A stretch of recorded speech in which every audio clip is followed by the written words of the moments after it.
Psikologi komunikasi. Dengar judulnya aja kayaknya udah berat ya, kayak mata kuliah gitu.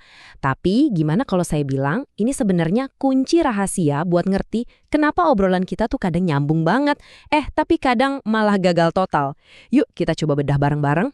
Coba deh ingat-ingat, pernah nggak sih ngerasa udah jelasin panjang lebar, teman ngobrol kamu malah nangkepnya beda banget? Atau mungkin kamu yang salah arti sama chat singkat dari temen? Ayolah ngaku aja, kita semua dan saya yakin semua dari kita pasti pernah ngalamin ini. Pertanyaannya, kok bisa sih begitu? Nah, ini contoh klasiknya. Kamu cuma ngetik, kita perlu ngobrol ya. Niatnya mungkin biasa aja, pengen diskusi. Tapi yang diterima sama dia, wah bisa jadi kamu dalam masalah besar. Langsung panik kan? Pesannya sama, niatnya mungkin sama, tapi di kepala penerima itu bisa jadi sinyal bahaya. Ini bukti paling jelas kalau apa yang kita kirim tuh belum tentu sama persis dengan apa yang diterima. Oke, kita masuk ke bagian pertama. Banyak banget orang mikir kalau komunikasi itu, ya gampang lah, alami, gitu. Kayak napas aja, ngalir tanpa dipikirin. Tapi tunggu dulu, apa iya sesuatu yang alami itu otomatis berarti gampang? Kayaknya ada mitos nih yang perlu kita bongkar. Ya kan? Kita kan seringnya ngobrol ya, ngobrol aja. Pesan kopi, hahaha, sama temen, semua rasanya otomatis. Tapi sadar nggak sih, di balik setiap interaksi yang kelihatannya alami itu, sebenarnya otak kita lagi kerja keras. Ada semacam mesin psikologi super canggih yang jalan di belakang layar, terus-terusan nerjemahin, nebak-nebak maksud, dan ngerespon setiap kata dan gerak-gerik lawan bicara. Nah, kalau emang ada proses tersembunyi kayak gitu, ada nggak sih ilmunya yang khusus ngebongkar cara kerja mesin itu? Jelas ada dong. Selamat datang di dunia psikologi komunikasi. Ini dia sains yang ngintip ke balik layar setiap obrolan kita. Oke, definisinya emang kedengeran agak akademis nih, tapi intinya simpel banget.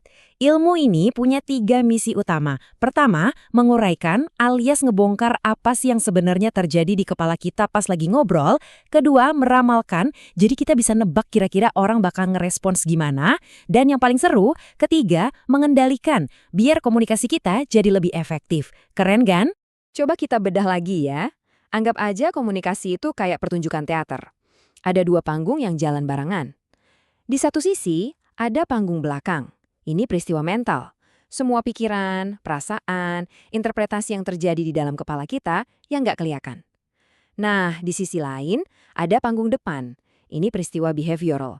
Apa yang bisa dilihat orang lain? Omongan kita, gerak tubuh, ekspresi muka. Psikologi komunikasi itu ibarat sutradara yang nyambungin kejadian di panggung belakang sama apa yang tampil di panggung depan. Oke, sekarang kita masuk ke jantung masalahnya. Kenapa sih satu pesan yang sama bisa punya 1000 arti buat orang yang berbeda? Jawabannya, ternyata ada di cara kita masing-masing ngebangun realitas di dalam kepala kita. Ini dia nih poin paling pentingnya. Kita tuh nggak ngelihat realitas apa adanya secara langsung gitu aja. Enggak. Realitas itu masuk ke kepala kita lewat serangkaian filter. Bayangin aja kita semua pakai kacamata unik yang nggak bisa dilepas. Jadi, yang kita lihat bukanlah dunia yang asli, tapi dunia versi kacamata kita masing-masing. Terus, filternya apa aja? Wah, banyak banget. Ada faktor biologis, misalnya kamu lagi lapar berat, pasti obrolan temenmu kalah menarik sama bau sate di seberang jalan kan? Ada juga faktor sosiopsikologis, kayak keyakinan atau sikap kamu. Kalau kamu udah ngefans sama satu tim bola, berita apapun tentang tim itu, pasti kamu lihatnya beda dari fans tim lawan. Semua ini nentuin info mana yang masuk, mana yang lewat aja. Jadi, intinya ya ini. Kita nggak ngelihat dunia sebagaimana adanya, tapi kita ngelihat dunia sebagaimana diri kita adanya. Kacamata kita dibentuk oleh siapa kita. Makanya, salah paham itu bukan cuma mungkin terjadi. Salah paham itu hampir pasti terjadi. Itu normal. Oke, kalau perilaku kita itu dibentuk sama proses mental di kepala, terus dalangnya siapa sih? Apa sih yang sebenarnya ngendaliin semua proses itu? Nah, para psikolog punya beberapa teori yang seru banget dan kadang malah saling berantem. Coba kita lihat 2 contoh yang paling beda. Menurut psikoanalisis, bisa jadi kamu sering sebel sama bos karena tanpa sadar dia ngingetin kamu sama figur ayahmu yang galak dulu. Semuanya main di alam bawah sadar. Tapi menurut behaviorisme, ceritanya beda lagi. Kamu sopan sama bos ya simpel aja karena dulu kalau sopan kamu dipuji, kalau kurang ajar kamu ditegur. Jadi cuma soal kebiasaan dari hadiah dan hukuman. Beda banget kan cara mandangnya? Oke. Udah ngomongin teori macam-macam. Terus mungkin kamu nanya, so what? Gunanya buat gue apa? Nah, ini dia bagian paling asiknya. Semua pengetahuan ini bukan cuma buat pinter-pinteran doang, ini bisa jadi semacam kekuatan super kamu. Ingat kan 3 misi utama tadi? Sekarang kita ubah itu jadi langkah-langkah praktis. 1, coba jadi detektif, uraikan.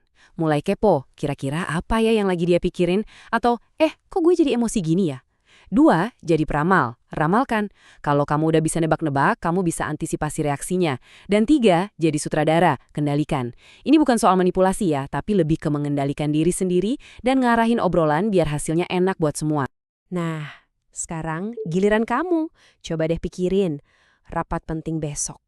Atau obrolan sama pasangan nanti malam. Atau bahkan chat yang mau kamu kirim 5 menit lagi. Setelah tahu semua ini, interaksi mana yang bakal kamu lihat dengan cara yang benar-benar baru? Coba direnung.